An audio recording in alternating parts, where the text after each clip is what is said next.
There's no shortage of great places to go and hidden gems all over Philadelphia. This is Just Next Door, the show where we get to explore and discover these gems every single day. Beautiful views and action-packed places to take the family for a fun day. Shops that can satisfy any collector. There is something for everyone in Philadelphia. Not to mention an exclusive behind-the-scenes look at a hit show. I'm starting to get excited, Nolan. Me too, Kyrell. Let's not wait any longer and get right into the show.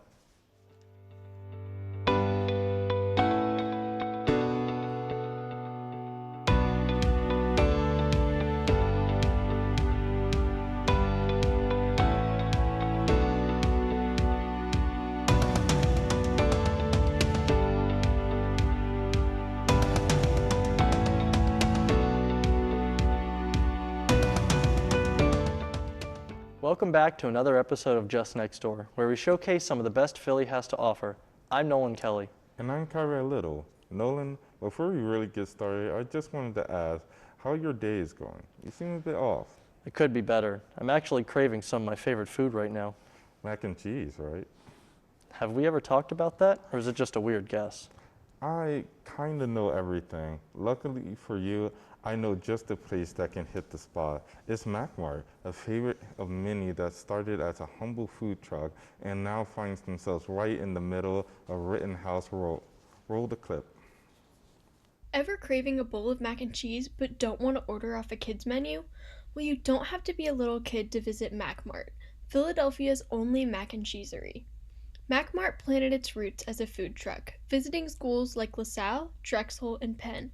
In 2016, we opened our first brick and mortar, which is right here at 104 South 18th Street. Here in Philadelphia, we are the only mac and cheesery, and we have big plans to take over. So, welcome to MacMart.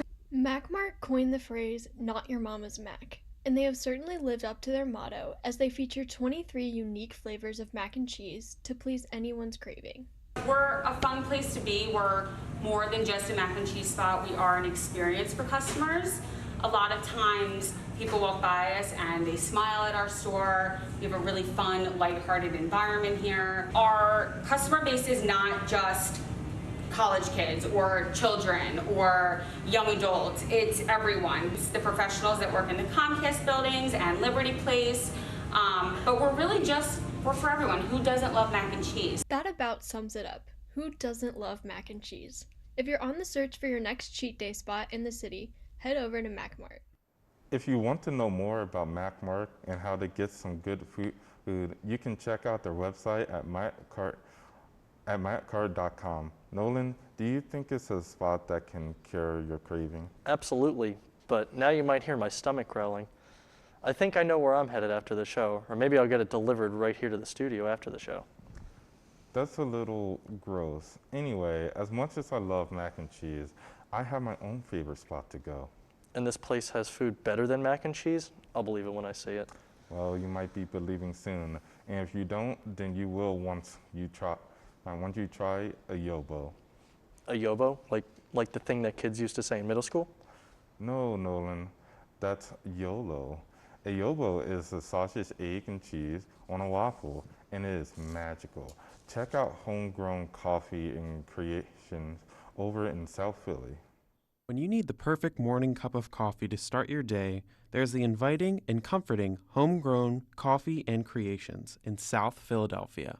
We get many locals and we get many people that come in every day that we see, so definitely a very friendly community coffee shop. While the atmosphere makes this place feel like home, it's truly the drinks and food that make this coffee shop special, like their signature sandwich, the yobo. Think of like a sausage, egg, and cheese, but on like a nice waffle, nice and like toasted right, not too hard, not too soft, and then the syrup, and then you get like that sweetness of the syrup, and then the like saltiness of the tots, and then it's really good.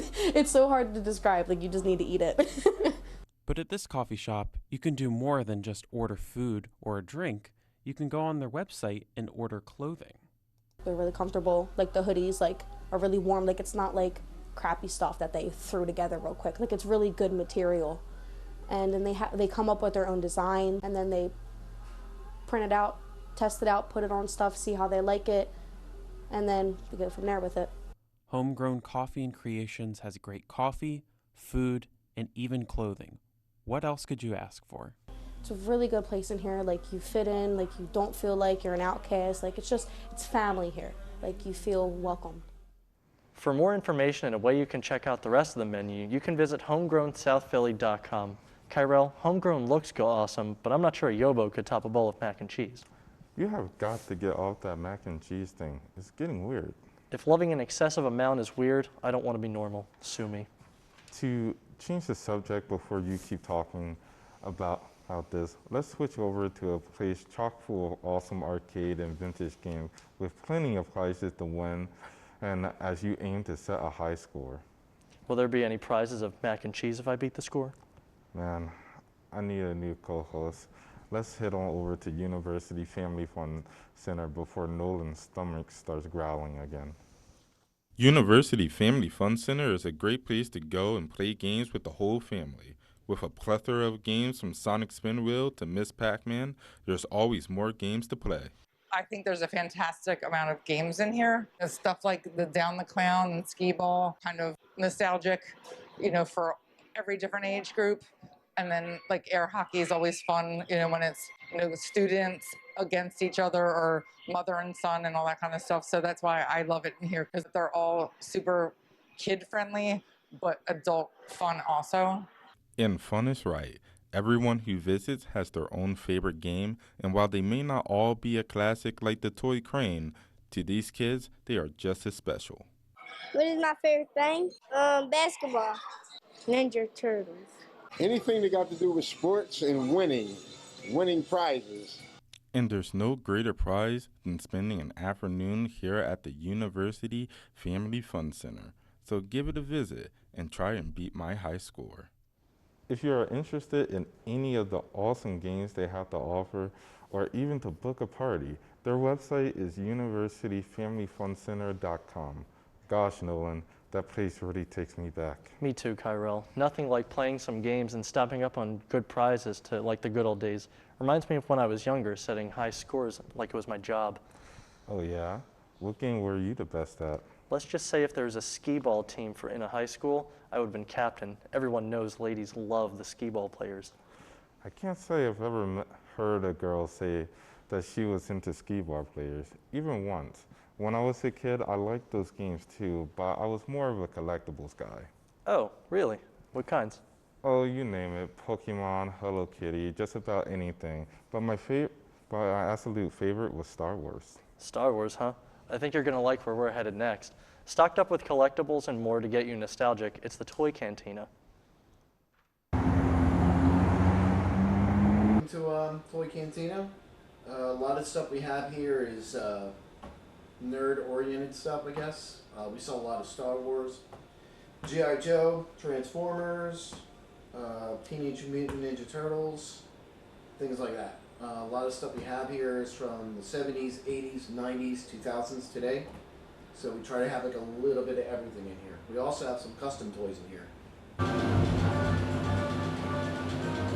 We do have free-to-play arcade games back there. We do accept donations for it though, because they do cost a little bit of money to upkeep, especially with electronics or on the occasion that they do break.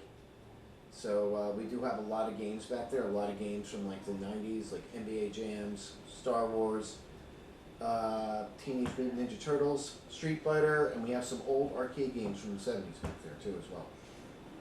If you would like to go check out some cool collectibles and arcade games, go to Toy Cantina located in Feasterville. For more information about the collectible haven, Toy Cantina, you can visit their website at thetoycantina.com or visit their Instagram page at thetoycantina. That place sure has something for everyone, and luckily a lot of Star Wars. Nolan, I wish I had enough time to take a trip to every location we talked about today. Such is the life of a busy college student. Speaking of time, we're going to take a quick short break, but don't go anywhere. We have even more great places, a behind-the-scenes look, and more to go when we return, right here on Just Next Door.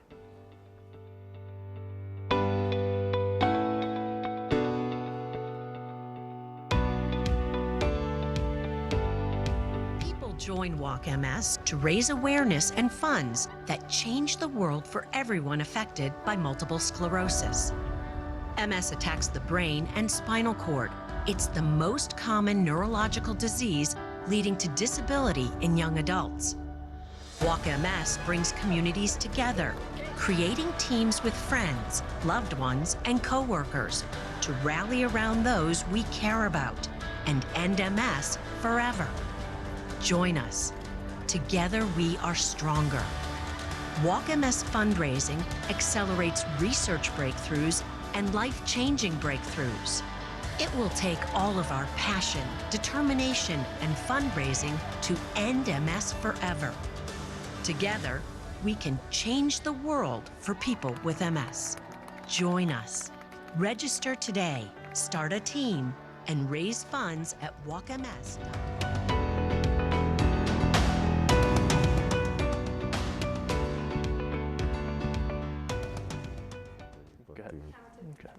Welcome back to Just Next Door, the show where we take you to some of the coolest places right here in Philadelphia area.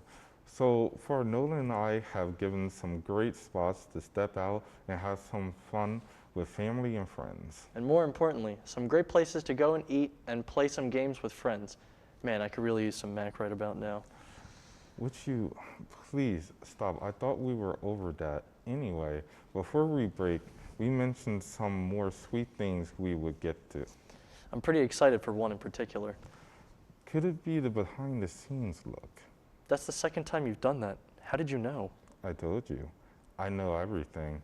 If you ever wondered how a show like this was made, we have an exclusive look behind the scenes of one of the hottest shows on TV, courtesy of my hungry co-host Nolan. Just Next Door. Let's check out what's just next door. On today's episode of Just Next Door. Just Next Door is the hottest show currently on your TV. We all know it and love it, and we thank everyone for watching. Although it is fun, it is not always easy putting together a TV show. Coming to you from Lasalle University, the hustle and bustle of Just Next Door's production never stops. There's always someone in the studio trying to figure out any one of the many toys and pieces of technology in our studio. With all that tech, there's no shortage of important jobs that need to be done. No job is unimportant, and this includes the teleprompter, the soundboard, the bus loaded with screen graphics and camera placements, to the program station, the host seats on an ever-changing set, and the cameras that capture them. We're going to take a short break, but when we come back, we're going to take a look at a few more hidden gems in Philadelphia. Welcome back to Just Next Door. Forever spearheaded by Tanya Ellis, Just Next Door will always be the hottest show on television when it's on your television. From those behind the camera and in front, thank you for watching. That might have been the best one yet. Not that I'm biased or anything. For more information about LaSalle TV, you can find... We'll get to that later, Nolan. That look at the production was incredibly interesting to me. What do you think was the coolest thing you learned doing that? I don't know. I think the coolest thing so far was just the appreciation I have for making a show like this. A lot of work goes into it. That's so cool. I never even realized how much hard work goes into a show like that. Speaking of hard work, we are taking a trip over to the city of Paul's. It's a pet store that has all you need for your furry friends. Let's take a look. I actually started the company in 2016. We were originally a dog walking pet sitting company. Mm-hmm. And then when the pandemic hit and everyone was working from home and not traveling, all of our services kind of dropped down. So we sort of shifted our focus to retail. We already had a retail store that we opened in 2018, which was just a small community center, really to bring in people that needed just a quick, treat bag for their dog. Whereas now we're a full-scale pet retail and community resource center. The goal of the expansion was really just to provide a lot more products and services to pet owners. So we expanded all of our product lines, including food, litter, other essentials for dogs, cats, and small animals. And then we also opened up our self-wash tubs. We have 3 self-wash tubs that people can use to wash their pet, usually between groomings, or if they can't get in with their groomer. One of the goals of the new store was to expand our adoption events. So we do a lot of adoption events with local rescues and shelters in the area. We actually partnered with Spay and Save. They are a cat and dog rescue in Philly, and they house cats here. They usually stay for 2 weeks at a time, and while they're here, they're up for adoption.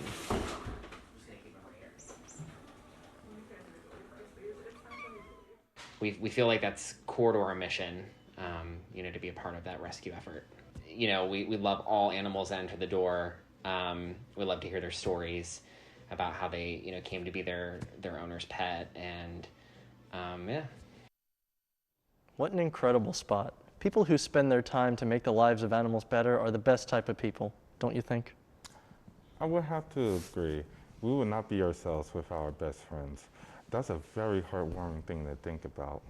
It is. And speaking of warm, do you think if I got MacMart delivered right now, it would still be warm by the time the show ended?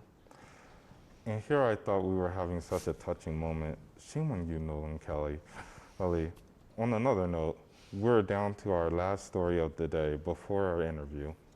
And that is just a tragedy. For the last spot on today's Just Next Door, we take a trip right in our backyard in North Philadelphia with a spotlight on Lasalle University's push to get their hockey team on the ice. Lasalle Ice Hockey, a once proud and competitive program that boasts a team that was battling for a championship as recently as 2015, has been facing immense difficulties in ensuring that they'll have a season this year. For reasons that senior forward Grayson Knightish will get into, the program was unsure if they'd play just a month ago. It was honestly pretty difficult to hear that we weren't going to possibly be able to play this year due to lack of support and dues going up, solely because, everybody loves what they do, and hockey's an outlet for a lot of us, just like any sport or organization for anyone else on campus at LaSalle. But Grayson and the Explorers knew they needed a plan. They devised money-making opportunities that both rallied the community and did their best to ensure that the Explorers were skating this year. One of these plans Grayson will walk us through, and it was the plan that ultimately became the catalyst and the reason that they're going to play. So we sold over 200 shirts. We had them custom made from a guy in New Jersey. He did a great job, as you can see here. We made actually over $5,000 profit with it, so it was very helpful to help lower dues and help fund some other things such as buses to traveling to games and a bunch of other different things, so it was pretty nice. LaSalle's team and the always generous community around the area did immensely great work. Now that the boys are able to lace them up and play, the only thing left to do is get back to winning. It's awesome that LaSalle's team is running and ready to play. Nolan, it would have been a lot cooler if you played hockey instead of skee ball. I have no regrets. I told you, the ladies love skee ball. I still think hockey would have been cooler. Well, it's funny that you say that, because our guest today knows a thing or two about playing hockey. When we get back from another short break, we'll chat with Casey Medico, a member of LaSalle's team.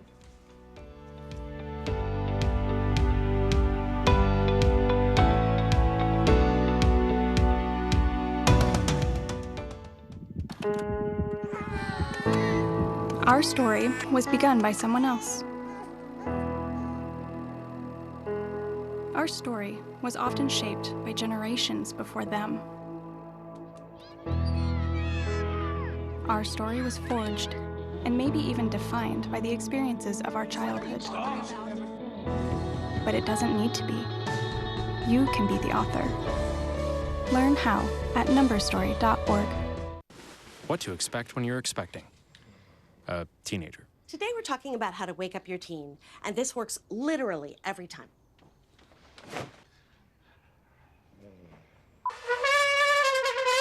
Good kisses. Good kisses. You heard how loud I heard. It wasn't you. Yeah. It was the... Is that bacon? You don't have to know it all to be a perfect parent. Thousands of teens in foster care will love you just the same.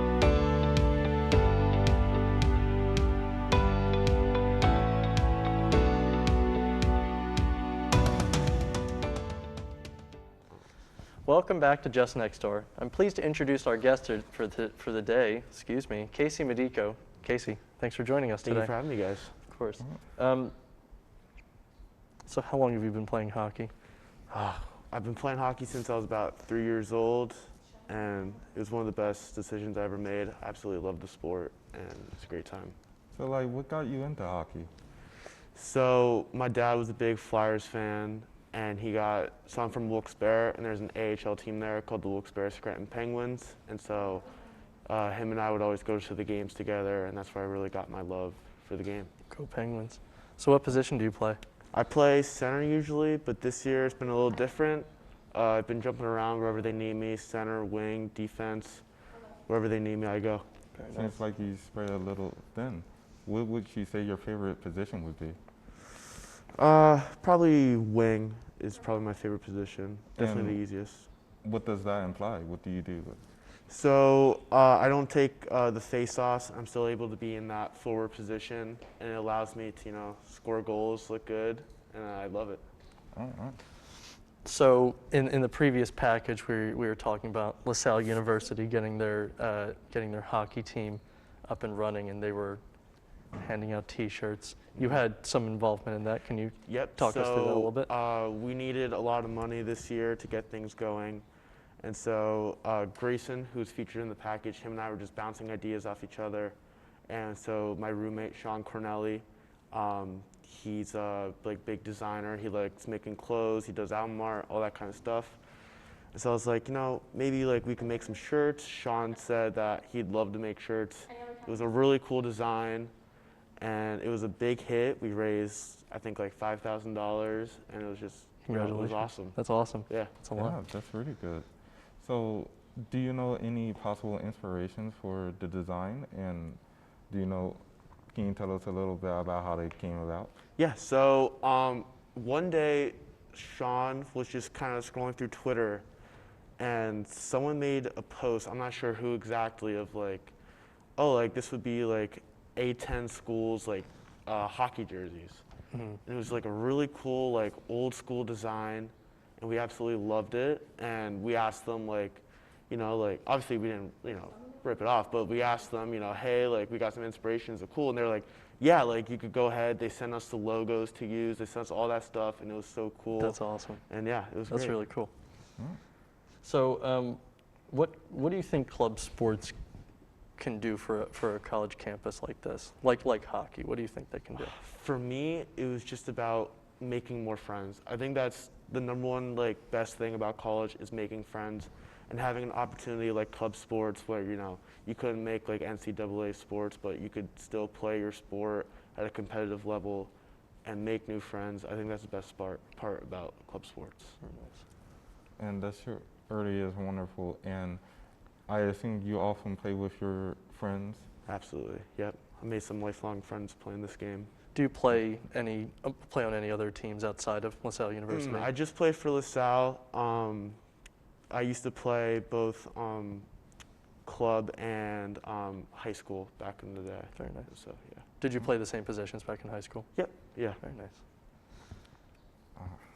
So how bad would it be for students and alumni if a program like hockey were to be canceled? So we're fortunate enough to have a very great alumni base. They give us a lot of money. They help us out with a lot of stuff. They bought a lot of shirts, which was awesome. And so yeah, they'd be upset. I'm sure they will. So how would you feel personally if you were able to take your love for hockey to a bigger rink, beyond LaSalle, for the future? Well, that would be great, but I think LaSalle is kind of where if I don't play hockey beyond LaSalle, I think I'd be okay with that.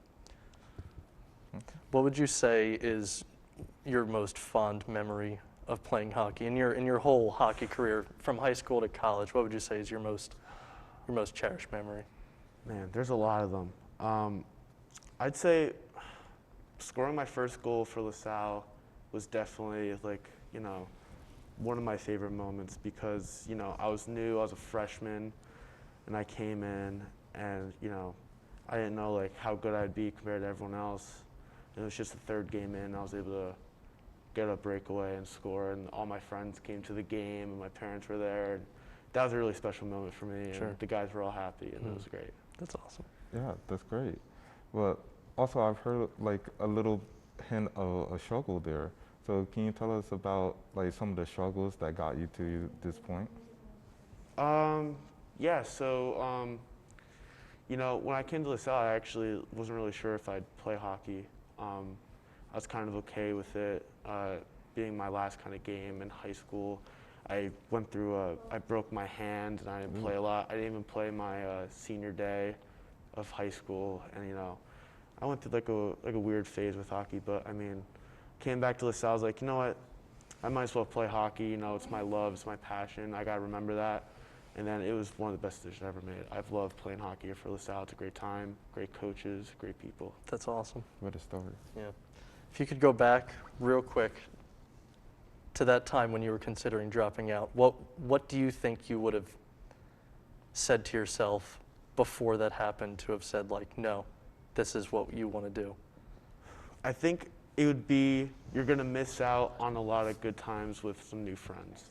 When I joined hockey, I mean, I made so many friends with the team, and then beyond that, and it's just been great. That's phenomenal. So we only have 30 seconds left. Is there any like words of inspiration that you can give to people who also want to play hockey? Please come out for ice hockey. Like, we're a great group of guys. It's so much fun. I've never regretted playing. It's so much fun. That's what I'd say. Thanks a lot. Thank you for joining us. Thank you for having me, guys. Thank Really you. appreciate it. You too. Yeah. Thanks again for joining us on Just Next Door. We hope you enjoyed, even with Nolan's mac and cheese obsession. And I won't be stopping anytime soon. Don't forget to check us out on social media. You can find us on Twitter at Lasalle TV Philly, or follow us on Instagram at Lasalle TV. I'm Nolan Kelly. And I'm Kyra Little. We look forward to seeing you next time. I'm right here on Just Next Door.